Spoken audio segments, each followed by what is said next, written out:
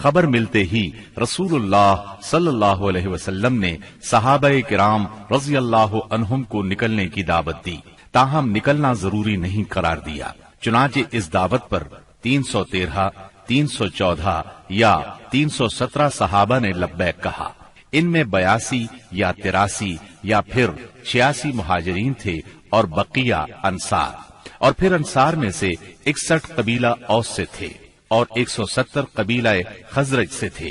انہوں نے مکمل تیاری بھی نہیں کی تھی۔ سواری میں صرف 2 گھوڑے، ایک سیدنا زبیر بن عوام اور دوسرا سیدنا مقداد بن اسود کندی کے پاس تھا، اور 70 اونٹ تھے۔ 8 یا 12 رمضان المبارک 2 ہجری کو یہ مختصر فوج لے کر رسول اللہ صلی اللہ علیہ وسلم مدینہ منورہ سے نکلے تو بدر منزل مقصود تھی۔ یہ مدینہ منورہ کے جنوب مغرب میں 155 کلومیٹر کے فاصلے پر واقع ہے۔ اسے ہر طرف سے بلند پہاڑوں نے گھیر رکھا ہے، زیادہ حصہ ریتلا ہے۔ ساحل سمندر یہاں سے قریباً 10 میل کے فاصلے پر ہے۔ یہاں پانی کا ایک چشمہ ہے اور ارد گرد باغات موجود ہیں۔ اس قافلے کے سالار ابو سفیان تھے، جو بہت ہوشیار اور چوکنے آدمی تھے۔ ہر آنے جانے والے سے مسلمانوں کی نقل و حرکت کے بارے میں معلوم کرتے رہتے تھے۔ ابھی وہ بدر سے کافی دور تھے کہ انہیں مسلمانوں کے نکلنے کا علم ہو گیا، چنانچہ انہوں نے فوراً قافلے کا رخ مغرب کی طرف پھیر کر ساحل کا راستہ پکڑ لیا اور بدر کا راستہ مکمل طور پر چھوڑ دیا۔ ساتھ ہی زمزم بن عمرو غفاری کو اجرت دے کر مکہ بھیجا کہ جس قدر جلد ممکن ہو انہیں مسلمانوں کے نکلنے کی اطلاع دے دیں۔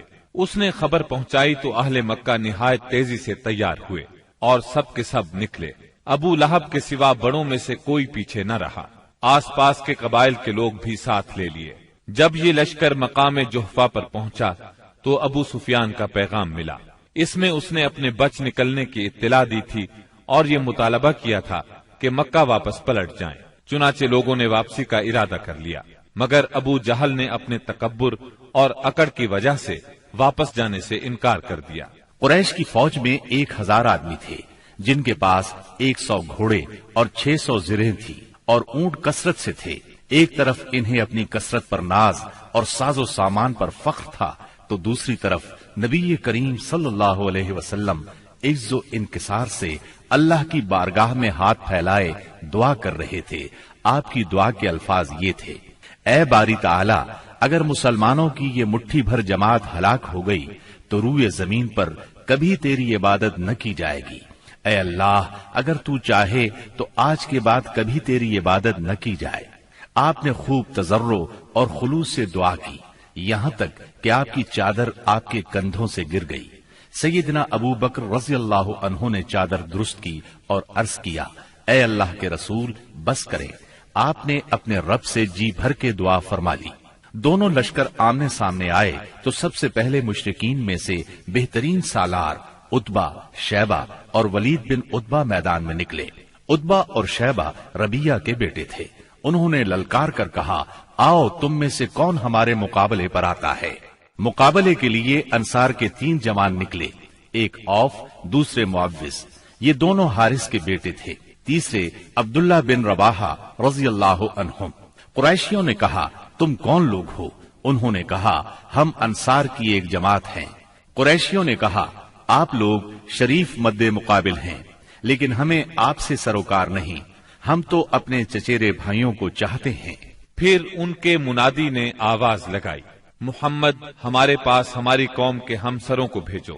رسول اللہ صلی اللہ علیہ وسلم نے فرمایا: عبیدہ بن حارث اٹھو، حمزہ اٹھو، علی اٹھو۔ جب یہ لوگ اٹھے اور قریشیوں کے قریب پہنچے تو انہوں نے پوچھا: آپ کون لوگ ہیں؟ انہوں نے اپنا تعارف کرایا۔ قریشیوں نے کہا: آپ لوگ شریف مد مقابل ہیں۔ اس کے بعد معرکہ آرائی ہوئی۔ سیدنا عبیدہ بن حارث نے عتبہ بن ربیہ سے مقابلہ کیا، سیدنا حمزہ نے شیبہ سے اور سیدنا علی نے ولید سے۔ سیدنا حمزہ اور سیدنا علی نے اپنے اپنے مد مقابل کو جھٹ مار لیا، لیکن عبیدہ بن حارث اور ان کے مد مقابل کے درمیان ایک ایک وار کا تبادلہ ہوا اور دونوں میں سے ہر ایک نے دوسرے کو گہرا زخم لگایا۔ اتنے میں سیدنا علی اور سیدنا حمزہ اپنے اپنے شکار سے فارغ ہو کر آ گئے